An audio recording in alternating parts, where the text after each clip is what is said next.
paz, amados irmãos, uma ótima noite nesse frio maravilhoso que a gente tem sentido esses dias.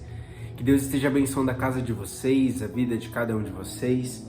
E nessa noite, meus amados, nós estaremos falando sobre a crise do diálogo dentro das nossas famílias, como acontece isso, como à luz da Bíblia nós devemos lidar, como à luz da Bíblia nós devemos conversar e resolver esses problemas.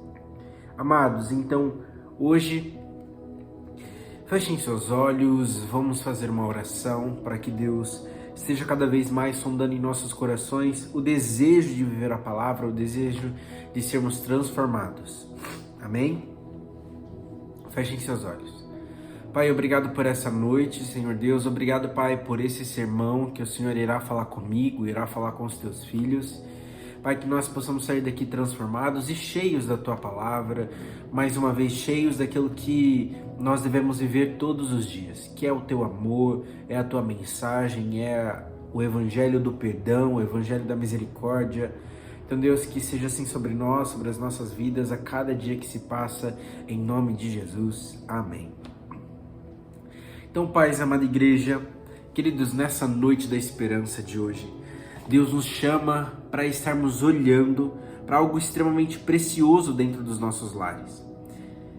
E o que seria isso precioso dentro dos nossos lares?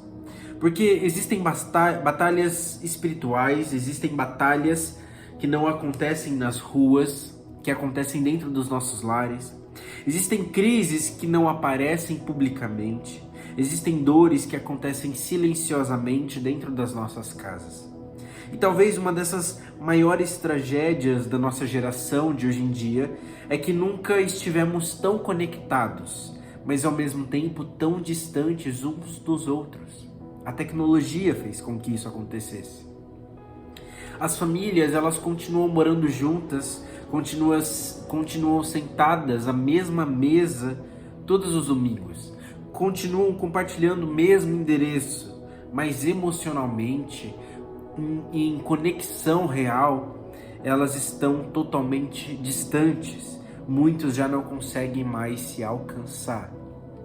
E aqui está uma dessas verdades que nós vamos conduzir nessa noite de hoje, que é: famílias não rompem primeiro pela distância física, mas pela ausência emocional.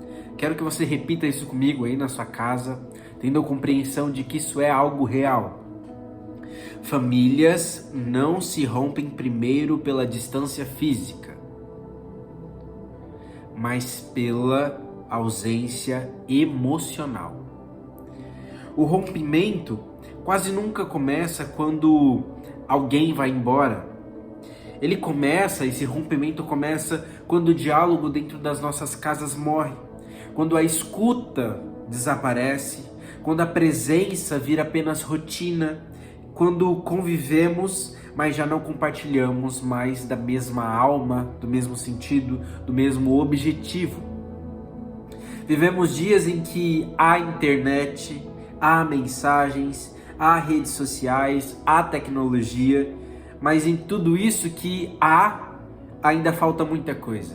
Faltam abraços sinceros, faltam conversas profundas, faltam olhares atentos, faltam corações disponíveis. E talvez a imagem mais triste da nossa geração de hoje em dia seja que uma família inteira reunida na sala não significa muita coisa, porque cada um está preso na tela dos seus próprios celulares. Quero repetir essa frase. Uma família inteira hoje em dia reunida na sala não significa muito, porque cada um está preso dentro dos seus próprios celulares. A casa está cheia, mas o coração está vazio. Pais cansados, filhos isolados emocionalmente, casamentos sobrevivendo apenas pela obrigação da rotina de um compromisso, e sem perceber, a melodia que nós encontramos no lar vai se tornando um silêncio. Aquilo que antes era algo gostoso de se viver se torna um silêncio a cada dia que se passa. Porque famílias não adoecem apenas por grandes brigas. Muitas famílias adoecem lentamente pela ausência do próprio diálogo. E o mais perigoso é que aprendemos a esconder isso muito bem, tanto quanto quando nós perguntamos ao outro, está tudo bem? A nossa fala prática de dizer, está tudo bem, e a gente segue a nossa vida mesmo tudo estando destruído, faz com que nós comecemos a aprender a esconder os nossos problemas, as nossas dificuldades, onde dentro da nossa casa, onde dentro do nosso lar, deveria ser o lugar onde nós não deveríamos fazer isso. Postamos fotografias felizes, criamos a aparência de que está tudo bem, sorrimos diante de pessoas, mas existem famílias que já não brigam mais, não porque elas já foram curadas, não porque elas desistiram de querer brigar mais uma vez, porque tá tudo bem. E essa família entendeu que a briga não é uma solução.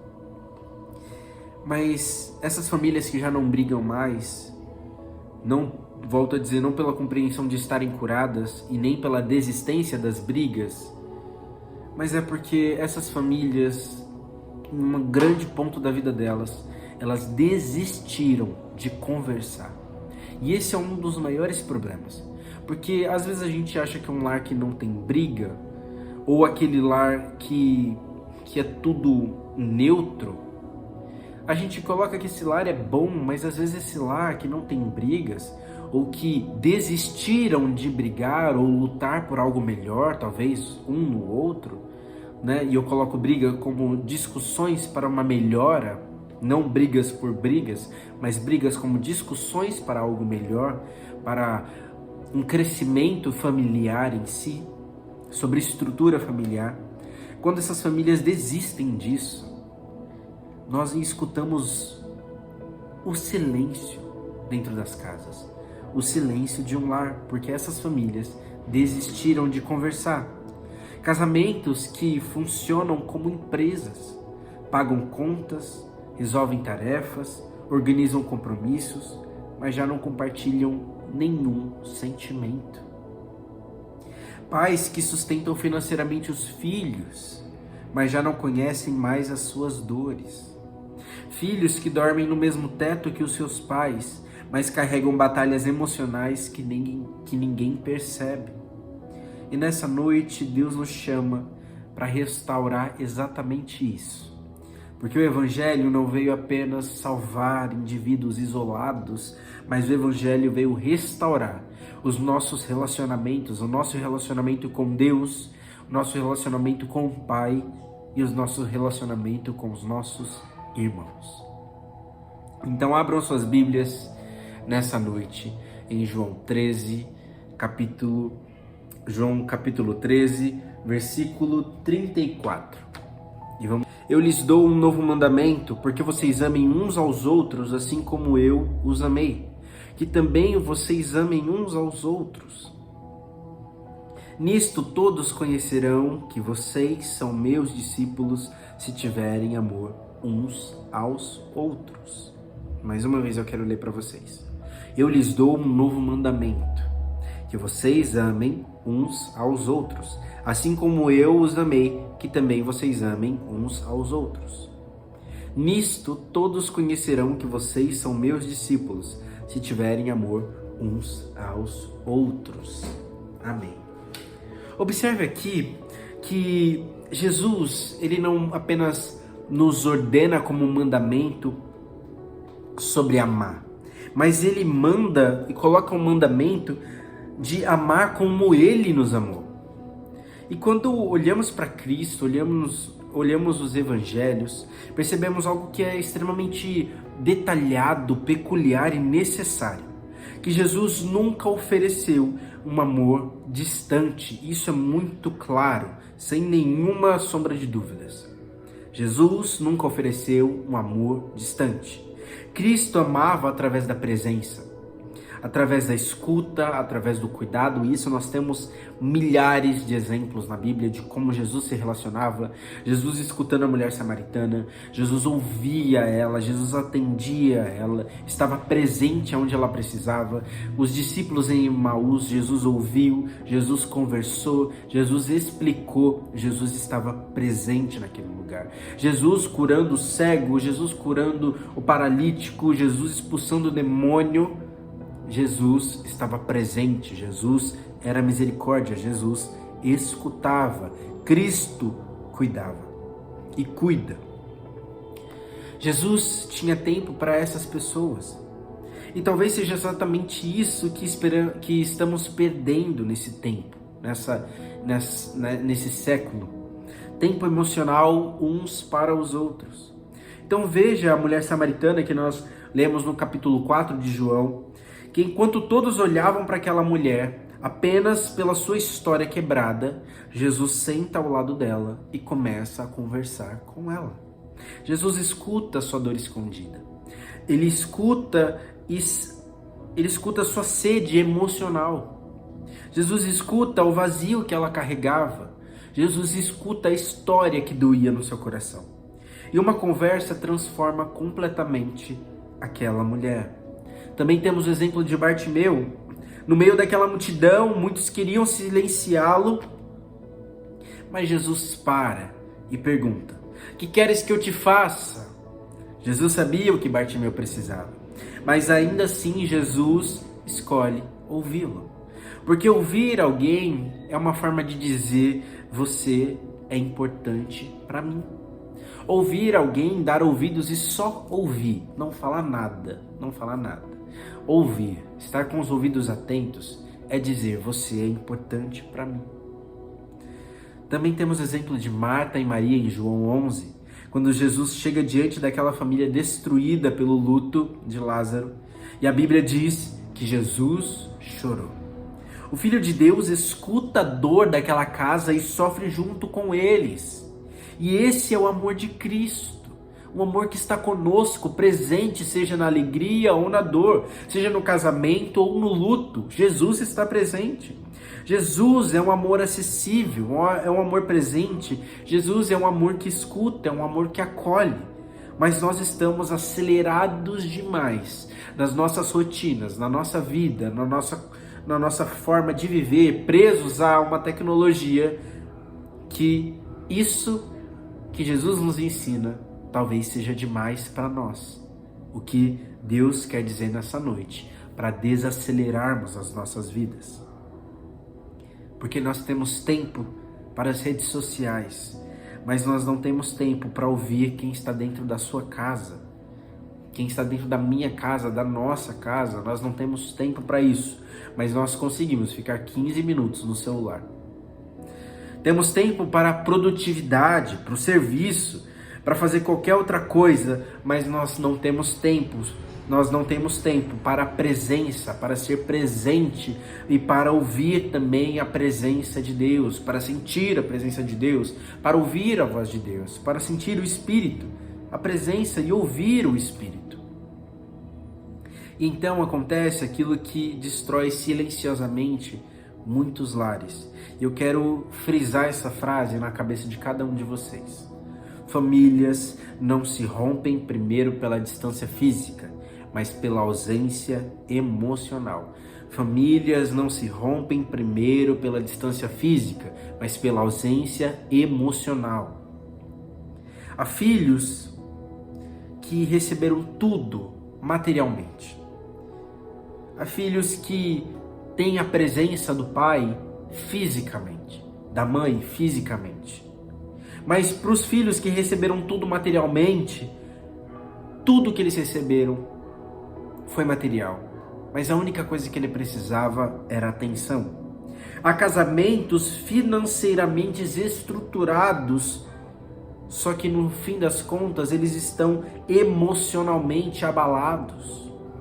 Há pais presentes fisicamente, mas ausentes na alma dos filhos. Por isso Paulo escreve em Efésios 4, versículo 29, Nenhuma palavra torpe saia da vossa boca, mas só que for boa para prover a edificação, para promover a edificação. As palavras possuem peso espiritual dentro das nossas famílias, dentro da nossa casa. As nossas palavras podem fortalecer alguém por anos, mas também podem produzir feridas por anos. Há pessoas adultas tentando sobreviver emocionalmente hoje em dia a palavras que ouviram dos seus pais, dos seus parentes dentro das suas próprias casas. Porque as palavras ecoam dentro do nosso ser. E Deus, nessa noite, está nos chamando, nos convocando, nos instruindo a reconstruir a linguagem do amor dentro dos nossos lares. Aprendendo a ouvir, aprendendo a desacelerar, aprendendo a ter tempo, aprendendo a ter e ser família.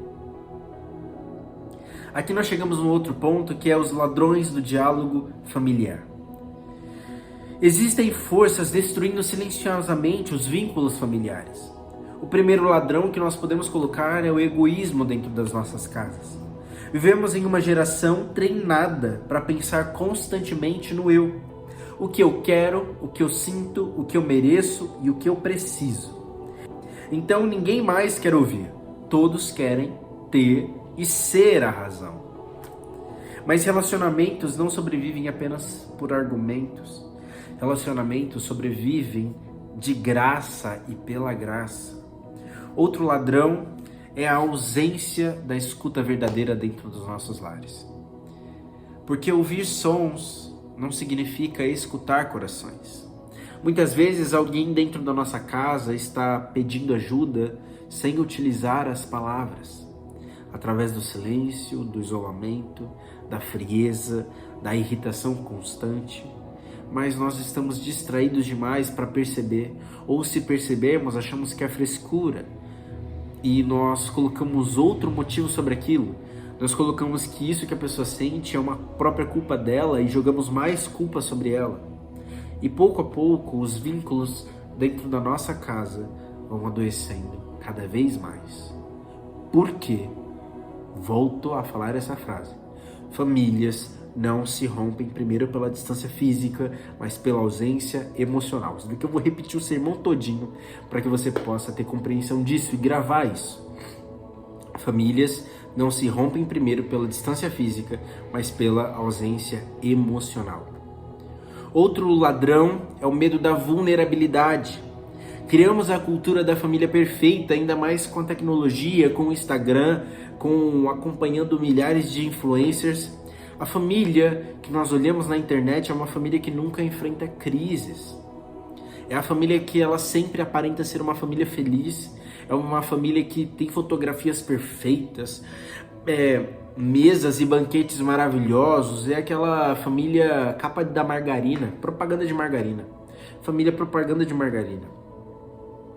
Mas uma coisa muito clara, que as famílias reais, elas possuem dores reais.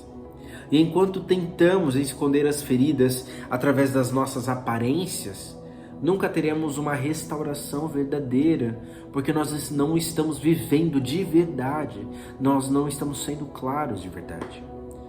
Porque a cura dentro da nossa casa e dentro do nosso ser, ela só vai acontecer onde existe a sinceridade. Como terceiro ponto, nós conseguimos observar sobre reconstruir pontes dentro do nosso lar. Terceiro ponto é reconstruir pontes dentro do nosso lar. Então, no meio de tudo isso que nós falamos sobre família, surge uma pergunta muito prática. Como reconstruir aquilo que foi quebrado lentamente com o tempo, que foi destruído? Então, nós colocamos como primeiro ponto sobre isso que nós falamos no domingo, que é através do perdão. Ou seja, como eu começo a reconstruir o meu lar? Através do perdão. Esse é o primeiro passo. É o primeiro passo para todos os outros. Ele precisa ser dado. Pode ser mais difícil, pode ser mais doloroso para alguns, como nós falamos sobre as conexões neurológicas, como os saltos dos neurotransmissores de um terminal axonal para para um dendrito, esse salto entre eles, a fenda sináptica que há, esse salto é muito difícil, pelo menos na primeira vez. Mas quanto nós mais praticamos, mais os nossos neurônios vão se tornando fortes e aquela mesma energia que a gente usava para acessar aquilo, hoje nós acessamos com tamanha facilidade, porque os nossos neurônios já estão fortes, então a gente tem acesso a isso mais fácil. E quando nós falamos do perdão, é a mesma coisa. Quanto mais nós perdoamos, talvez no primeiro perdão seja muito difícil, mas quanto mais nós praticamos, mais fácil isso se torna. Então, o primeiro passo para nós termos uma família reconstruída e reestruturada é o perdão. Porque convivência dentro das nossas casas gera atrito. Palavras machucam, falhas acontecem. E quando o perdão entra dentro da nossa casa, a amargura que ocupava aquele espaço começa a ser destruída. Quando o perdão entra dentro da nossa casa, o lugar onde era intocável se torna algo maravilhoso de caminhar. Pode ser difícil, pode ser duro, mas o processo de chegar no final é maravilhoso. Pode ter muito choro, ter muitas feridas, é um lugar que precisa ser lidado com cuidado, mas entenda, onde o perdão entra pode ser doloroso, mas é maravilhoso. E se o perdão não entra, a amargura, aquilo que o perdão destrói, ocupa o espaço. Existem famílias que não vivem mais guerras abertas, vivem apenas distâncias silenciosas. Mas Cristo nos chama para um caminho totalmente diferente. O perdão não muda o passado, mas impede que o passado continue destruindo o presente. Quero repetir isso para você. O perdão não muda o passado, mas impede que o passado continue destruindo o presente. Depois disso tudo que nós ouvimos aqui, nós precisamos reaprender a escutar. Depois de tudo isso que eu falei para vocês, é necessário esse primeiro ponto, aprender a escutar.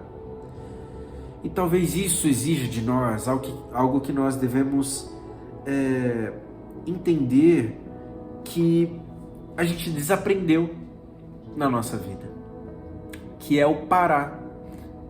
Como eu tinha falado, é o andar devagar, é o diminuir. E para tudo isso, o parar não é parar a nossa vida em si com tudo, mas eu quero te dizer o que seria o que nós desaprendemos.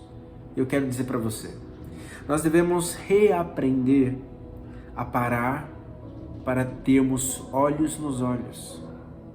Nós devemos reaprender a parar para ouvir sem interromper. Nós devemos reaprender a parar para perceber quem está sofrendo em silêncio, seja do nosso lado no trabalho, na igreja e principalmente dentro da nossa casa, da nossa família. Porque o amor sem presença se torna só mais um discurso. Um sermão sem a prática, o evangelho sem viver, se torna apenas mais um discurso, mais uma teoria e nenhuma prática a partir disso. Então, nós devemos entender que coisas básicas da nossa vida, como família, não são luxo, mas nós precisamos viver como se fosse. Sabe por quê? Tempo de qualidade não é luxo, mas ele tem que ser tratado como algo tão gostoso e valioso, porque o tempo de qualidade é a manutenção da alma da nossa família. Então, tempo de qualidade deveria ser o padrão, o essencial, o básico, mas ele também deve ser tratado com tanto carinho, tanto amor, com tanto luxo, porque ele é que faz a manutenção da alma da nossa família. Nenhum sucesso profissional compensa o lar emocionalmente abalado. Nenhuma conquista vale perder vínculos que Deus nos confiou, porque, e repito mais uma vez, famílias não se rompem pela distância física, mas pela ausência emocional. Como quarto e último ponto dessa noite, quero trazer para vocês que Cristo é o fundamento da nossa restauração. Existe algo fundamental dentro das nossas casas que é: ninguém consegue restaurar relacionamentos apenas pela força humana. Porque o problema do nosso coração é espiritual. O pecado afasta o homem de Deus e, consequentemente, afastou pessoas umas das outras. Por isso Cristo veio, por isso Cristo morreu, Jesus veio reconciliar. A cruz, ela não restaura apenas a nossa relação com Deus. A cruz também nos ensina a restaurar relações humanas, porque família é plano de Deus. Paulo escreve no primeiro capítulo, versículo 20 de Colossenses, dizendo: e por meio dele reconcilia-se consigo mesmo todas as coisas. E por meio dele reconcilia-se consigo mesmo todas as coisas. Cristo, Jesus, morreu para nos reconciliar com ele e com a sua própria criação, que somos nós, uns com os outros. Mesmo ferido, Jesus continuou amando. Mesmo rejeitado, Jesus continuou oferecendo graça. E esse amor agora nos chama para dentro dos nossos lares, não só para olhar para fora com um tratado evangélico para fora, missional para fora, para as pessoas de fora, mas é necessário nós pregarmos para as pessoas de dentro e vivermos o evangelho para as pessoas de dentro, dentro da nossa casa, dentro do nosso lar. Talvez hoje existam famílias aqui que estão ouvindo essa mensagem, você, meu irmão, minha irmã, filho, filha. Talvez hoje existam famílias aqui cansadas, desestruturadas, casamentos frios, pais feridos, filhos distantes emocionalmente, seja da igreja, seja de Cristo, seja dos pais. Mas essa noite da esperança é uma noite da esperança em que a esperança do Evangelho é que Jesus ainda restaura aquilo que parecia perdido, aquilo que parecia quebrado, aquilo que não tinha olhar, não tinha esperança, não tinha futuro. Jesus ainda cura corações endurecidos. Jesus ainda reconstrói pontes. Jesus ainda reacende diálogos interrompidos por nós. Porque Cristo entra exatamente nos ambientes onde o amor parecia ter acabado dentro da nossa casa. É aí onde Jesus está. Por isso, meus irmãos, eu concluo dizendo que o eco do amor de Deus dentro das nossas casas é viver o perdão, é viver o amor, é ouvir, é parar, é estar mais próximo de Deus. Eu quero terminar para vocês, aqui com vocês, com uma pergunta. Que tipo de memória nós estamos construindo dentro das nossas famílias? Porque nossos filhos talvez esqueçam muitas coisas no caminhar da nossa vida, da nossa história. Talvez os nossos pais esqueçam outras coisas, talvez os nossos netos esqueçam, mas dificilmente eles vão esquecer de como se sentiram dentro da casa deles. Porque um dos maiores relatos de qualquer outra coisa, seja de traumas, ou seja de pessoas bem-sucedidas emocionalmente ou destruídas emocionalmente, um dos principais pontos era como essa pessoa era tratada dentro da própria casa. Essas pessoas se lembrarão das palavras, da presença, do acolhimento e até mesmo de toda a ausência que ela teve, seja emocional, seja física, seja em palavras, em ouvidos. Essas pessoas vão se lembrar. Talvez você não consiga mudar tudo hoje e tá tudo bem, mas pode decidir. E essa é uma decisão muito importante, de hoje ser o começo da sua mudança. Pode decidir dizendo: minha casa voltará a ser um lugar de escuta. Pode falar para si mesmo, e eu quero que você diga isso aí agora. Diga todas essas frases comigo. Minha casa voltará a ser um lugar de escuta. Meu amor será comunicado. Minha presença será intencional. Minhas palavras serão instrumento de cura. Porque famílias fortes não são famílias perfeitas. São famílias que decidiram permanecer construindo pontes, mesmo em meio às crises que elas passam todos os dias. E nessa noite da esperança, Jesus, mais uma vez, com a sua maravilhosa graça, com o seu maravilhoso amor, diz que está nos chamando de volta. Deus, Cristo, que caminhou com os discípulos, olha para cada um de nós, discípulos de Jesus, dizendo que nós devemos voltar ao diálogo, dizendo que nós devemos voltar à presença. Então volte ao diálogo, volte à presença no Espírito e volte à presença dentro da sua casa. Volte no diálogo a falar com Deus, a falar com seus filhos, com seus pais. Volte ao amor que escuta, a nós que escutamos a Deus, porque nós só queremos falar, e a nós que também devemos escutar-os dentro da nossa casa. E é um amor que volta à comunhão, volta a estar mais próximo de Jesus, volta a caminhar com Cristo e volta a ter a comunhão com os de casa. Por quê? E eu finalizo aqui dizendo essa frase. Porque famílias não se rompem primeiro fisicamente. Já até falei a frase errada. Famílias não se rompem primeiro pela distância física, mas pela ausência emocional. Famílias não se rompem primeiro pela distância física, mas pela ausência emocional. Que os nossos lares sejam cheios da presença de Deus e que Cristo seja visto nas nossas palavras, nas nossas atitudes e na maneira como nós cuidamos uns dos outros, porque isso é viver o Evangelho e não só ir para a igreja e ler a Bíblia. Viver o Evangelho é ser prático, é dar ouvidos, é viver com todo o nosso ser, é todo dia nos levantarmos e dizermos que nós vamos ser diferentes do que nós fomos ontem para estarmos mais próximos de Jesus. Que Deus os abençoe e que essa frase fique gravada na cabeça de vocês, que famílias não se rompem primeiro pela distância física, mas pela ausência emocional. Que vocês possam compreender e acordar todo dia com isso na memória, para que cada um de vocês, para que eu possa ser diferente, para que nós possamos viver o Evangelho em comunhão e ter a graça do nosso Deus mais um dia conosco. Que Deus os abençoe, em nome de Jesus. Amém.